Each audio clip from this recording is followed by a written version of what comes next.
biggest reason that people do not adopt because they have no idea how much money they will save and what is the impact they will have over a year, 2 years, or 5 years on their savings, but also on the environment.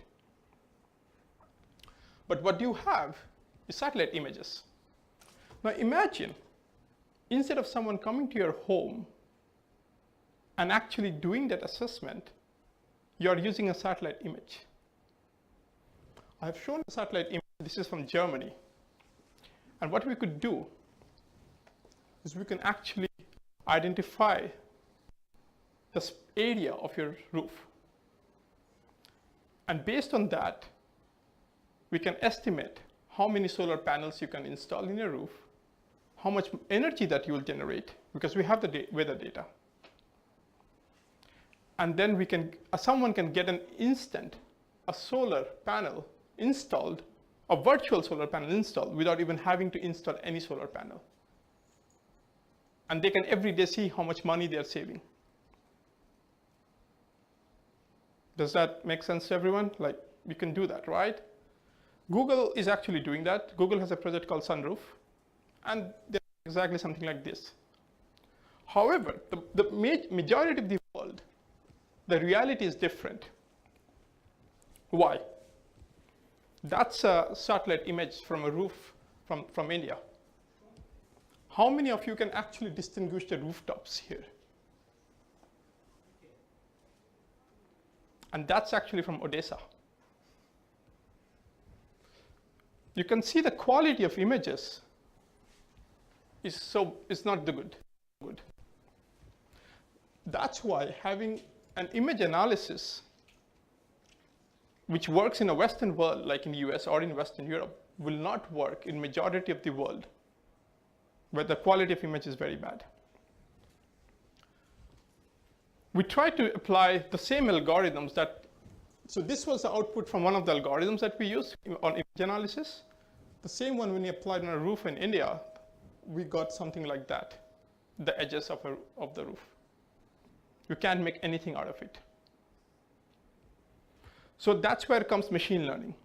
Because unlike a typical analysis of image analysis, which is just trying to identify the edges, machines are being trained on recognizing patterns.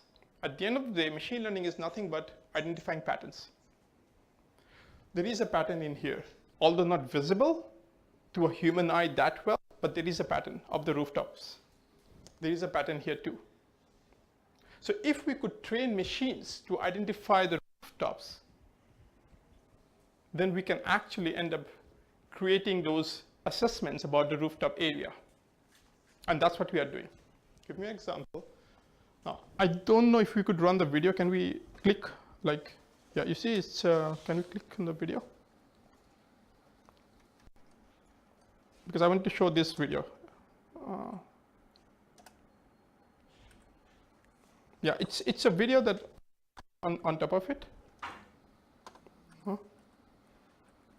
Okay, I'm sorry that I cannot show you guys this video. What I wanted to show you through this video is how are we creating those images and those data.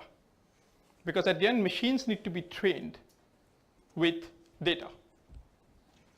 We are using human tagging. We are tagging with humans, are sitting down and actually the video would show that someone is actually creating those edges of each individual roof. I have a few more videos, so I am sorry that we cannot show it. We are also training based on the obstacles. So roofs not only have the area, but it has also obstacles, like tanks, water tanks, or other obstacles, where you cannot install those. So a human is going and creating those identifying those obstacles. So what we are doing, without going into too much details, something called a convolutional neural network. CNN is typically a kind of neural network that is used to recognize objects in an image. And typically, let's say the cats and dogs in an image are using that. How it works is it tries to recognize the edges that exist in a given image. So I show you one simple example that there is an apple, let's say in the image. And the apple is identified based on recognizing the edges of the apple. Once you identify the edges of an apple, you can then connect that with, let's say, a similar apple that looks with similar kind of shape. So that's how CNN works. Typically, CNN is used as a classification, so it's to classify different objects like an apple or a dog. But we can also use it something called a semantic segmentation. I will not go in details, but it's basically identifying segments of objects in an image. This is a way that works. So I will show you this video. This is basically how the machine would end up working. So it's recognizing, scanning the roof, and then it's recognizing the obstacles. And it then identifies in the first part of there was the edges. And then the person would get within a minute how much, so this is again, I'll repeat a bit. He enters the address, the machine scans the edges. Then once the edges have been scanned, it finds the area. Then it identifies obstacles, which is, let's say in this case, water tank and Mumty. And then we will know how much area of the roof you could install solar panels. So within a minute, someone would get an experience of actually having a solar panel installed in his roof. Make sense? So imagine now someone can just sit and every day can simulate the whole idea of having solar panels. How much bigger impact that would be for the adoption of solar panels? So the results that we are doing now, so I mean, again, this is for a human. I'm trying to understand that. Imagine the target. If someone human is tagging the edges of a roof, and the prediction that the machine is doing now is quite similar, as you can see. So we are almost getting very close to the actual results where machines could predict the edges even better than what humans could do. I showed you those images in the beginning. Even for humans, it's difficult.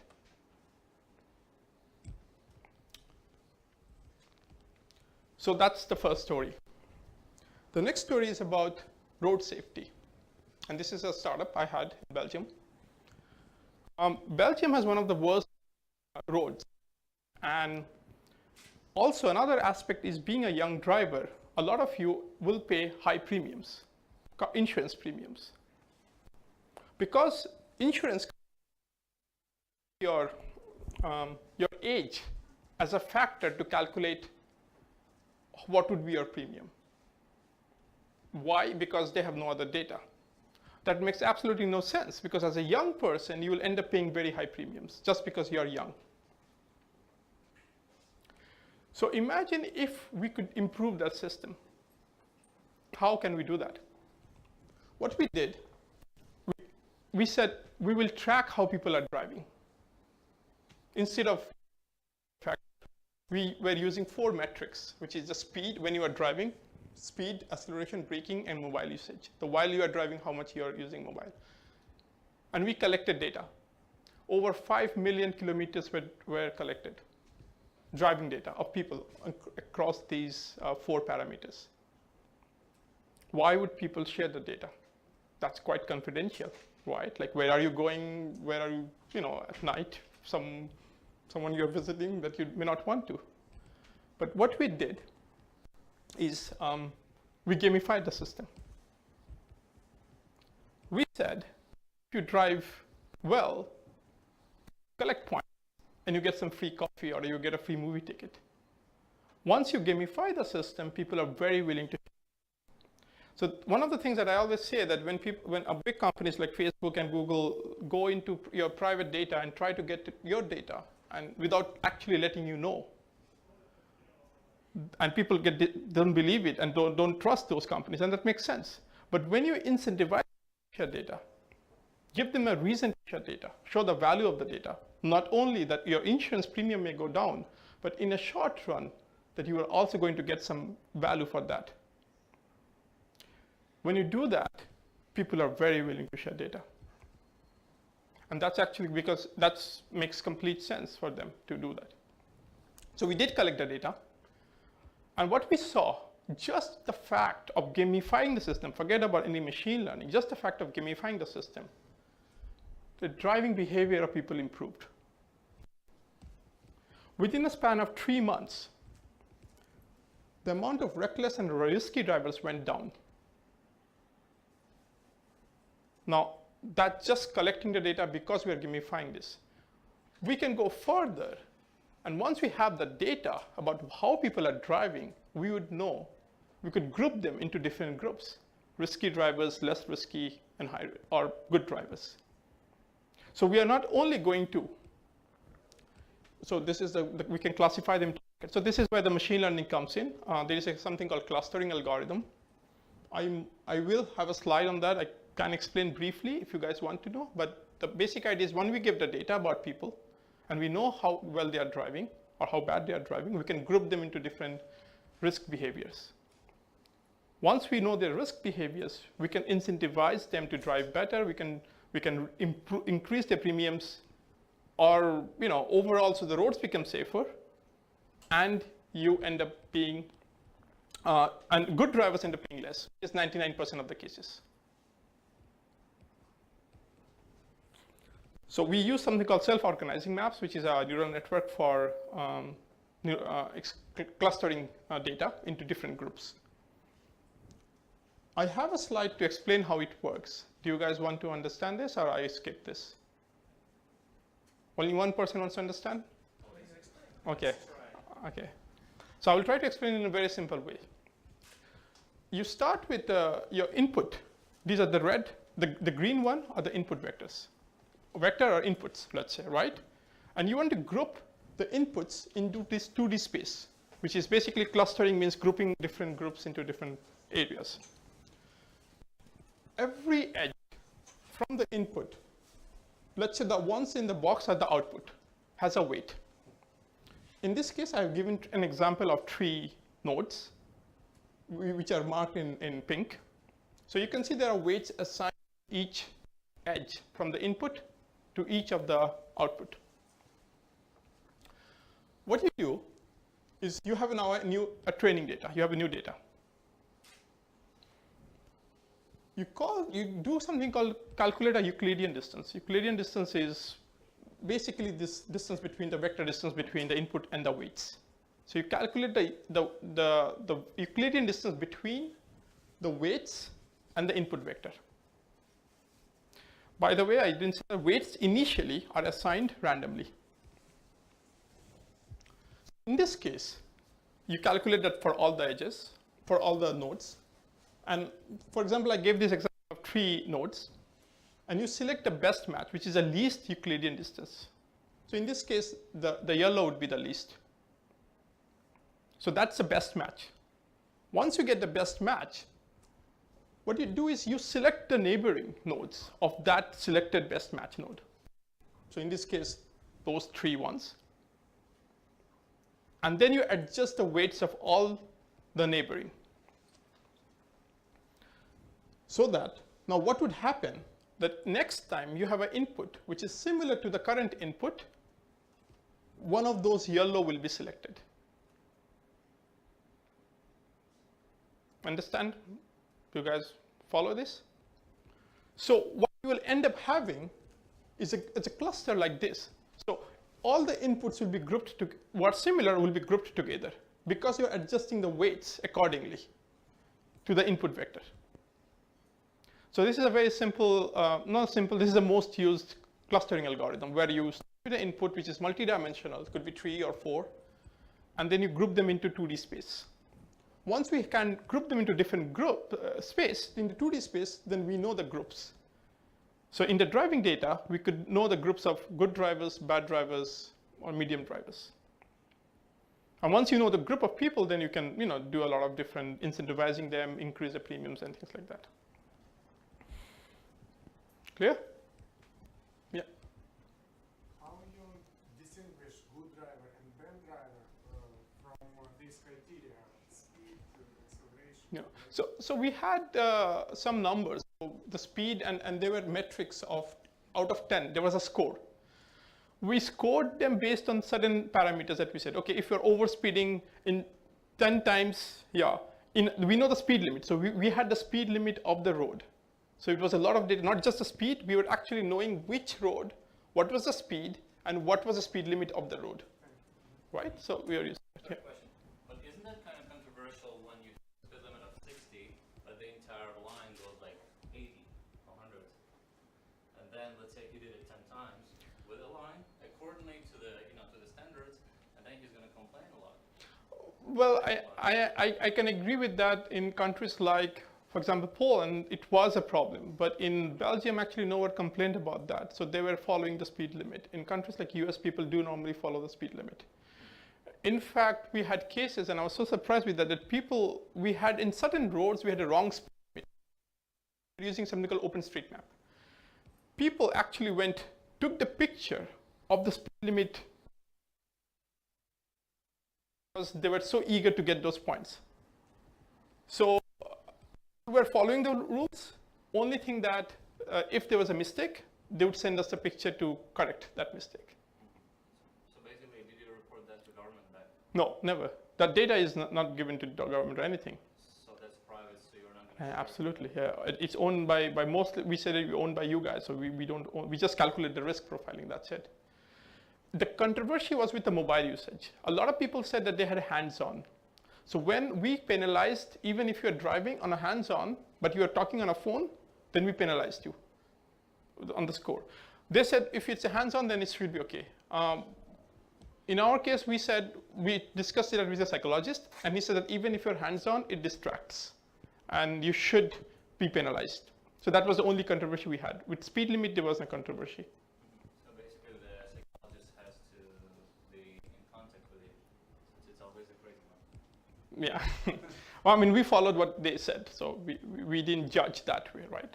So basically, you can see them on the map. So Yeah. that might help in case of the fleet. Yeah, the algorithm. I'm sorry? So basically, you can see the person like a dot on the map, and after that, you can actually track them in case their car was stolen. Is that right? Yeah, but we were not doing that. Or you're not allowed to actually. No, it was through the mobile, so it was not in the car. So we didn't put. So I don't talk about all those details here, but one of the things that we saw that some insurance companies make a mistake that they put that kind of box called OBD device, OBD, in the car. People don't want to have a device in the car where they don't have a control. Yeah. So I don't talk about in this, so I wrote an article, and in the book I do talk about all of the details that how do you gather data from users, which many big companies make a mistake. That they don't, first of all, they don't show the value to the people, and they make people forced to share data. But once you give them an incentivize and not force them, then they are very happy to share. So we did it through a mobile rather than through a, so if the car is lost, we cannot do anything unless the mobile is in the car. So now the third story was about predicting human behavior. So we are trying to imagine if machines can predict human behavior. So there was a story from Walmart last year that they will pre-order your stuff before even you order something. Can machines do that? There is a pattern also there. What we eat, what we wear, where we go, what we like, everything, there's a pattern. So if we can train a machine on the patterns, then we will know that we can potentially predict what is there. Before I go into predicting, I want to make a couple of puzzles to show you how good are we into predicting our own behavior. Okay? First puzzle.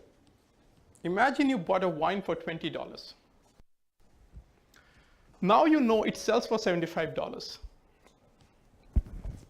So what is the cost that you will assign to it when you drink the wine? You got a question?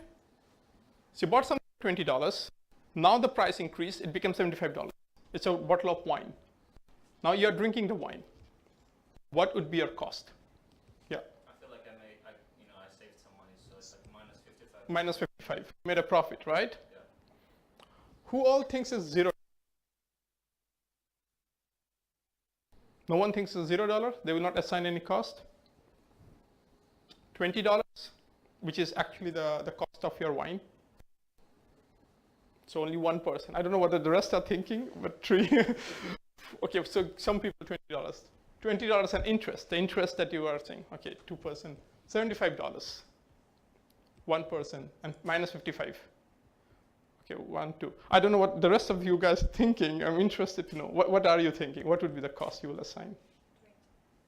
20. And 20, right?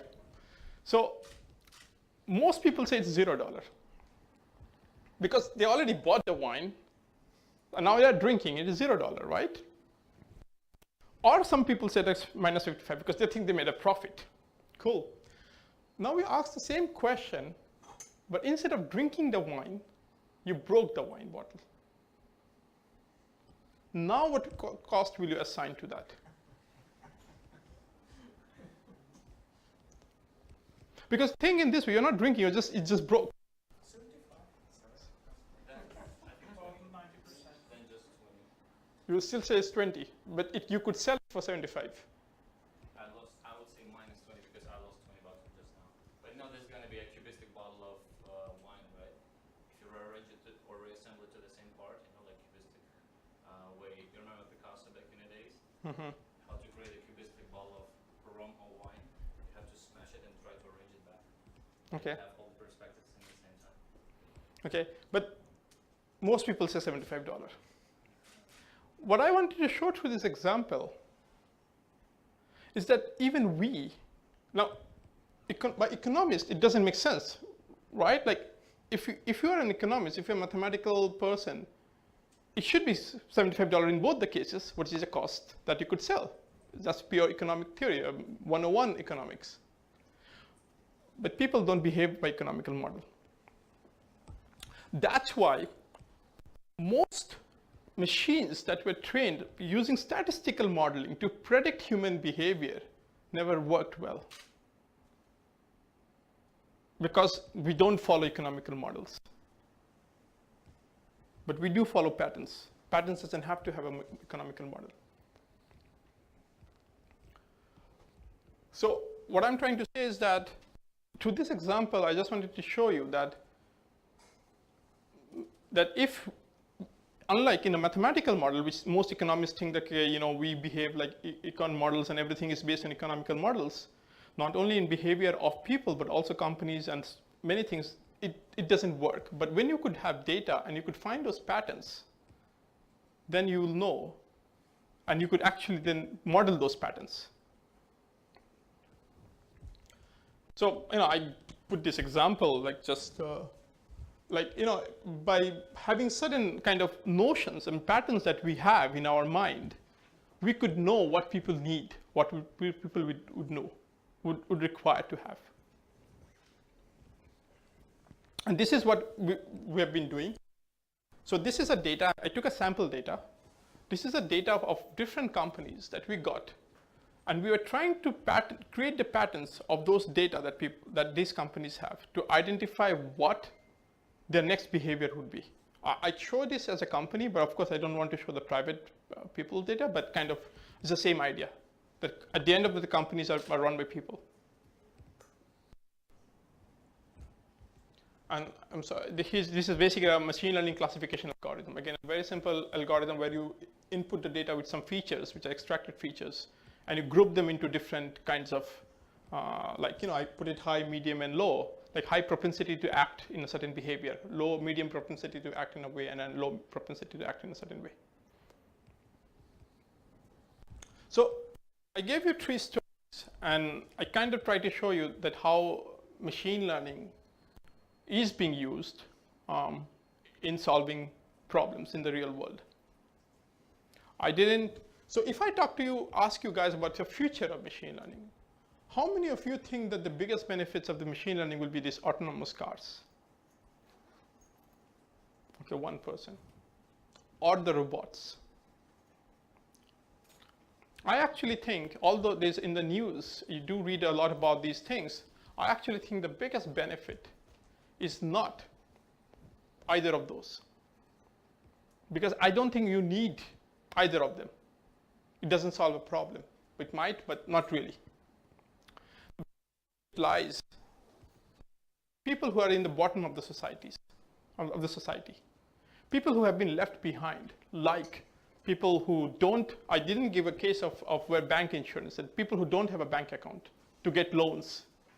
People who normally have to pay high premium accounts, high premium for their car insurance. People who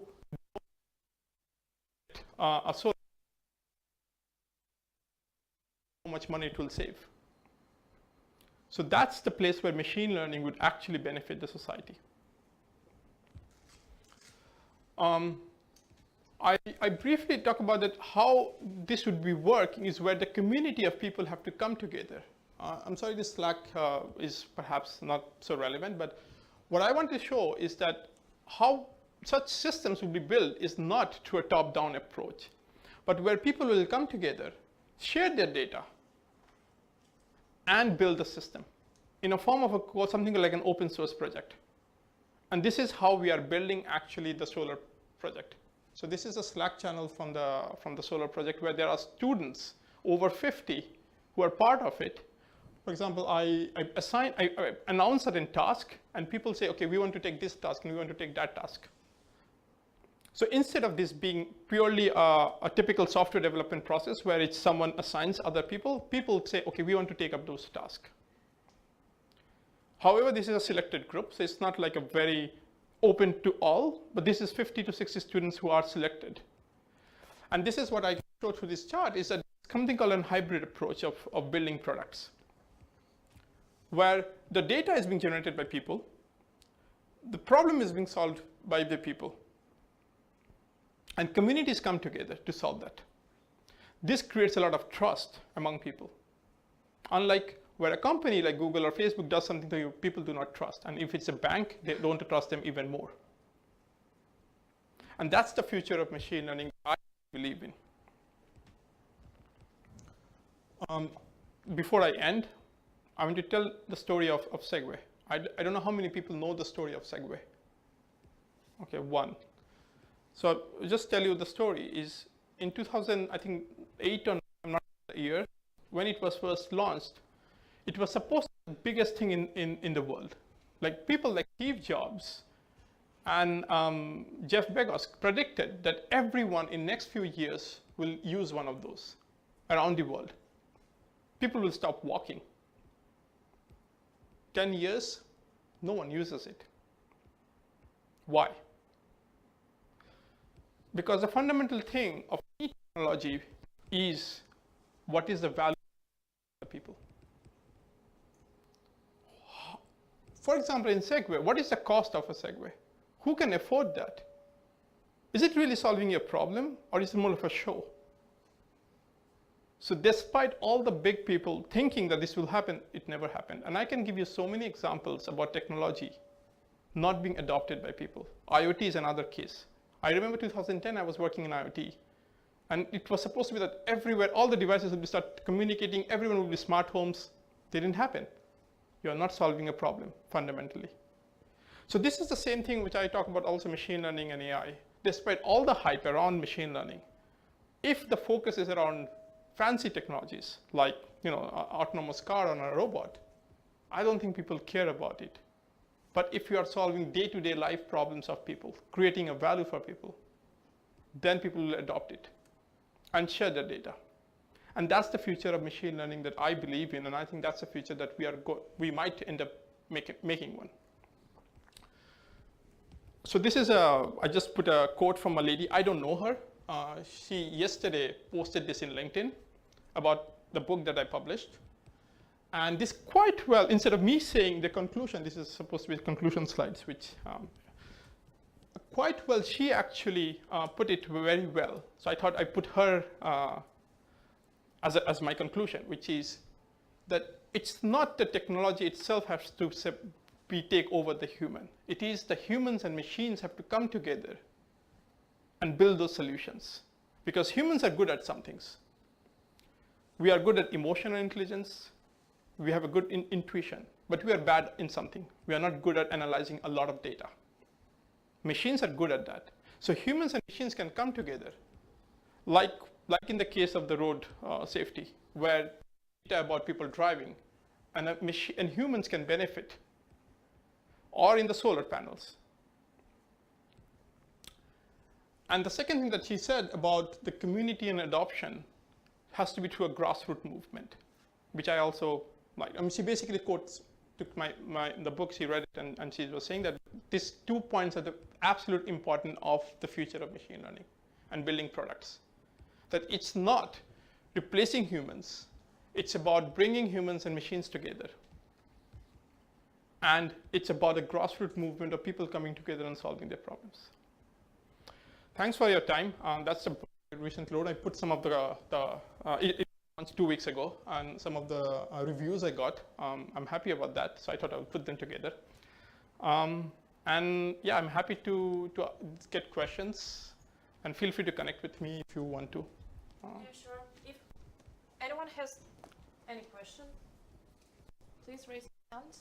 Yeah, sure. I can scream actually. That's No, actually, Alright, it's mic. recording, and you should scream into the microphone.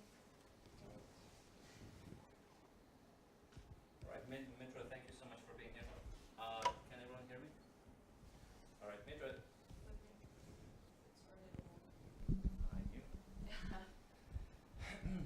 All right, Mitra, fantastic presentation. I think he deserves a big round of applause. Wouldn't you agree? I think he deserves a big round of applause. Thanks.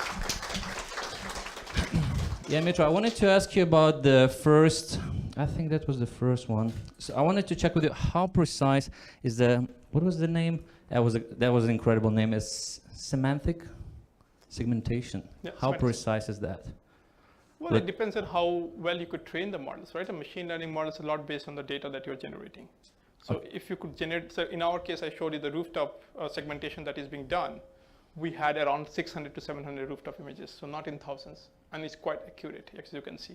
Mm-hmm. So machine learning is based on how well your data is. Mm-hmm. So let's say the entire information is based, let's say, on the data, right? And how frequently you're re-updating the data, or let's say you're bringing some, some new, new inventions. For this In work. terms of the rooftop, we don't need to do that very regularly because the patterns are consistent static over time, right? It's not like people are making new types of roofs every day, right? So in those kind of training, you can pretty much train the model and it will work for next maybe 10 years or something, right? Yeah, because what I thought, like, if you were to re-emphasize each and every building, so that would look as like high dimension, photograph, that would be so much easier, wouldn't you agree? Well, you're saying to improve the quality of To the improve the images. quality of the pictures, like that's We try to do that, it doesn't work. doesn't work. No, we try to improve the quality of the images. It didn't improve the quality of the images. That's the first thing. You we think tried. it because of the satellite or because of just It's just that in certain countries, I don't know why Google images are not, satellite images are not so good. Maybe countries' restrictions, I have no idea why is that. But if we just do certain image processing on those images, it doesn't improve the quality. So we had to use the machine learning algorithm. What if I can give you an idea? Why don't you guys probably send the drones up and just get a nice picture? Well, That's what people do The now. problem is that even if we get good quality images, let's say, and we train a machine on the good quality images, but the rest of the world still has those bad quality images. So it doesn't help us to get those quality images to train the machine, because at the end, we will still have to, the training data could be the good quality, but the actual data is still bad quality. So then we cannot just send drones to everyone's home to make those. So it doesn't make sense, right? Well, but don't you think that that would be some kind of an incentive for the other countries to actually to improve and follow up? You would be like the ones who would lead by example, right? You're showing them, guys, this is what we do. This is our recommendation. We're gonna make sure, to share the data with you, but make sure, these are, like to set up the standards for these other, affiliates if you have, or other people that are, part of your project. I mean, we are not, in a way we are trying to do social change, but we don't want to do so much of change. I mean, we just want to do what we could do, right? Because we're a startup company. We're not like, Yeah, so sorry, I just see the bigger picture. You're doing a great job, by the way. The bigger picture may come, but we are not here, as a startup, we cannot. We have to solve today's problems and get that thing first, right? Perfect. And may I ask one more question? Yeah, one more. Thank you. All right, so another question about incentives, right? So which other incentives are you anticipating that might work better or might actually stimulate the potential client to actually to apply or to take your services? Which other incentives that you were thinking but you haven't implemented it yet? Let's For say the like car one, you mean? yeah, for the car one, yeah.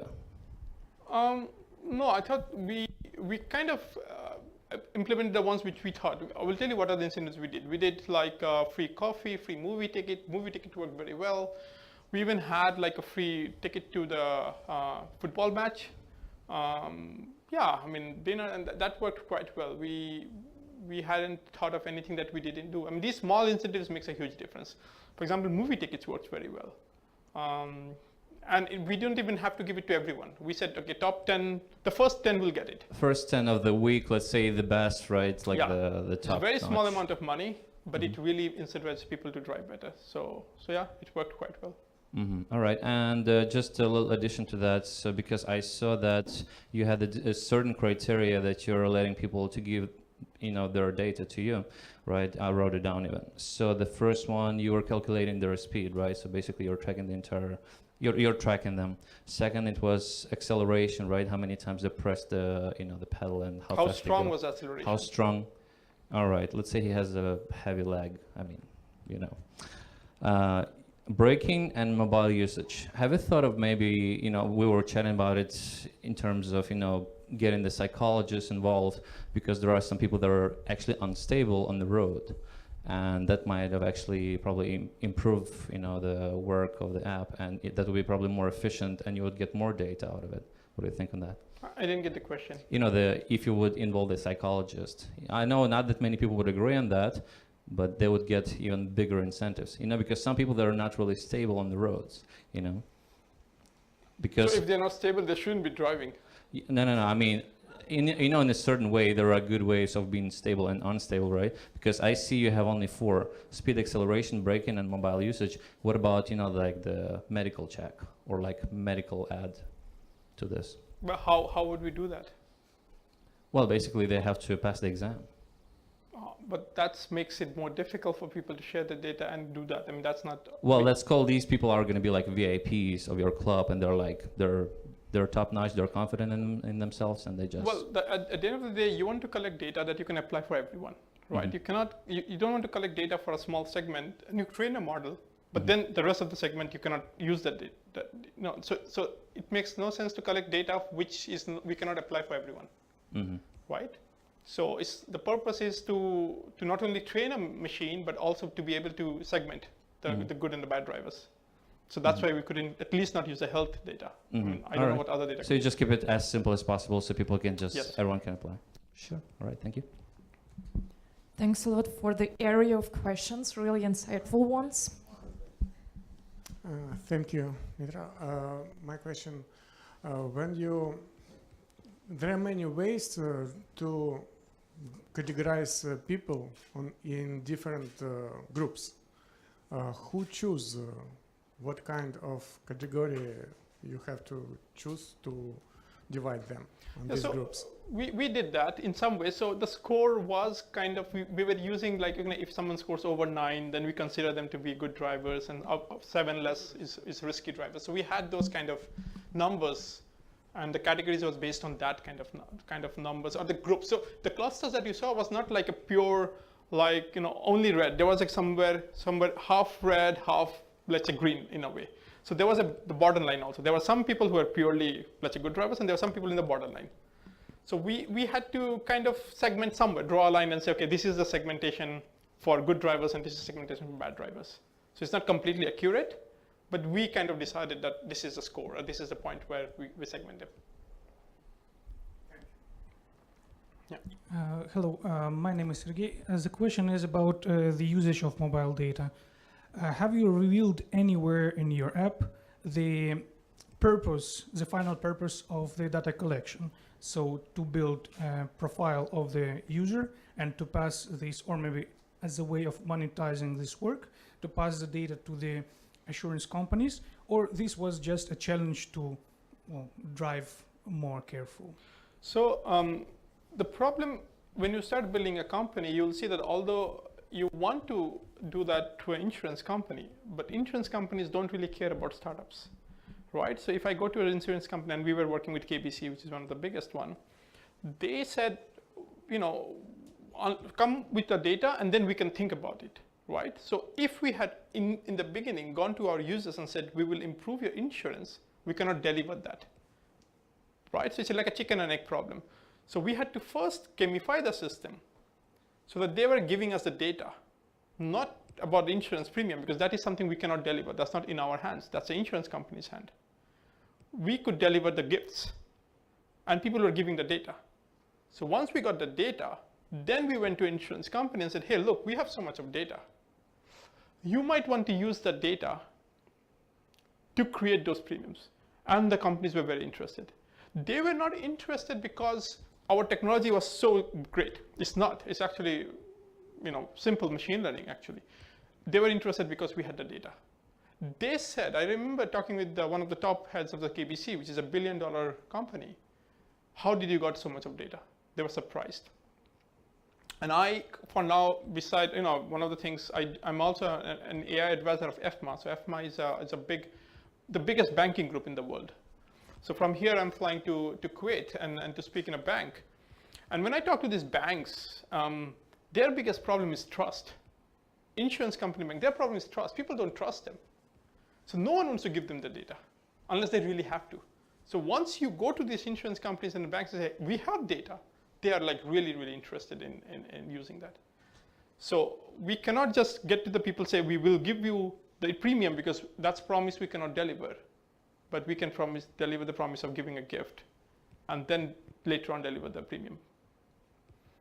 And also the regulations around insurance companies is very complicated. So I left the company in 2016. So this company was from 2013 to 16. And even now, it was half acquired by another company. Even now they are not still, I would say not in production. They're still trying to experiment and things like that. So insurance companies are very slow. So it's not so easy to just do that. Yeah. I understand, right? You take data to insurance company, and then managers of insurance company called to people and suggest them some. Well, it should be automated. Everything should be automated, right? So there are actually already a company in the States, I forgot the name of the company, where people actually get the reduction already in their, when they log in, they get that data. So it's not like someone calls you physically, it's just automatically building, a system is already there, which just gives you the discount.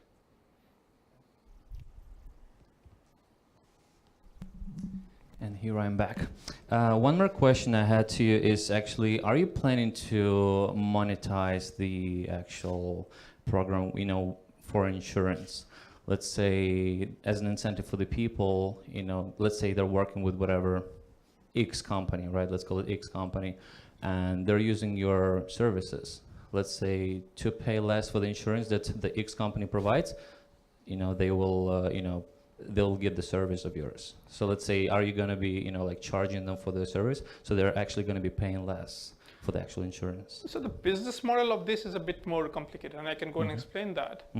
The business model was not like that because on one side, insurance companies have a lot of money.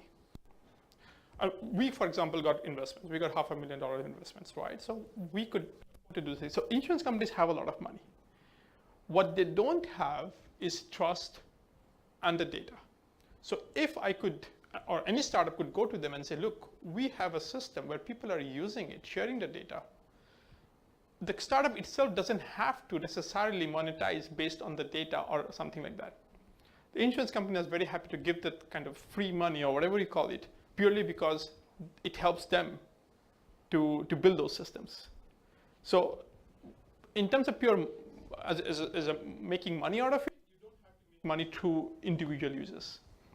If you could sell this to an insurance company, they're happy to put the money. So we were kind of partly invested by KBC, which is one of the very big insurance companies. So yeah, they would do that. And hopefully they will acquire you later on. So that's the basic plan. Yeah. Fingers crossed. Well, I'm not in the company anymore. I left in 2016. So it's two years ago I left it, but yeah. Are you getting any, if you don't mind me asking, if you're getting any royalties from the company or just left it? I left it. So I left all my companies 2 years ago. So since the last 2 years, I don't do anything. All right. But as long as you're happy and everything goes well. I'm officially jobless, yeah. Let's call you entrepreneur. We all are here. Nice, thank you. Congrats, by the way, on the $500,000 of investment. That's amazing. Thanks. Any other questions? Or we can switch to the formal part of the party. Yeah, sure. Thanks for presentation. I have question about it's a real system with a real driver. Yes. Do you know something about a system like yours with Mercedes when you use cryptocurrencies for like price from good driving? Yeah, I know that a lot of companies, including Mercedes, Volvo, they have this because they have Android in the system, so they install this in the car. And yeah, I mean that's I'm not sure whether Mercedes does it, but I know a lot of BMWs or they are working on this, or Volvo is working on this, or they already have it. But problem there is, again, it's only for people who buy Volvo, right? I mean that doesn't solve the social problem. When you talk about people don't believe data, use blockchain, it's good for safe and can change this data. I'm sorry, can you repeat? If you use blockchain, you can change data. You're talking about blockchain. Well, I mean, you know, we can have a separate discussion about blockchain. Leave that part because, for one thing, I don't think blockchain is a technology that has any value for now. Sorry to say, but I just don't see the use cases. But to secure your data, you don't need a blockchain. I mean, database security is something that is there for the last 20, 30 years, and you know, you don't need a blockchain to secure your data. So it depends what kind of blockchain do you use for this. Yeah, I mean, I will keep this discussion separately, not part of this, because okay, thanks. I think he wanted. Sergey, no? Anyone else? So thanks a lot, Rudradeb, for your insightful speech. So thank you, applause. Thanks. That's actually not the first time you're helping us in essays to inspire people, shed some light on artificial intelligence and the trust, which is more important in creating the value is actually the point of that. And for that, from Provectus side, I really want to present you this. Yeah, I'm really hoping you will keep on coming to Odessa, to Ukraine, and as I know, you already have assigned to a couple of events that are coming in Lviv and Kyiv, so keep on track all the events that Rudradeb will be speaking at. So thanks a lot, everyone, and we still have 10-15 minutes if you would like to ask in an informal way Rudradeb some questions and discuss something, introduce yourself, I don't know, present something. Who knows? You still have 15 minutes, and afterwards, Rudradeb and me should go to the other event, but you can stay over here and make some networking between each other and get some other knowledges. Thanks a lot for coming. Hoping to see you at our next events. See ya!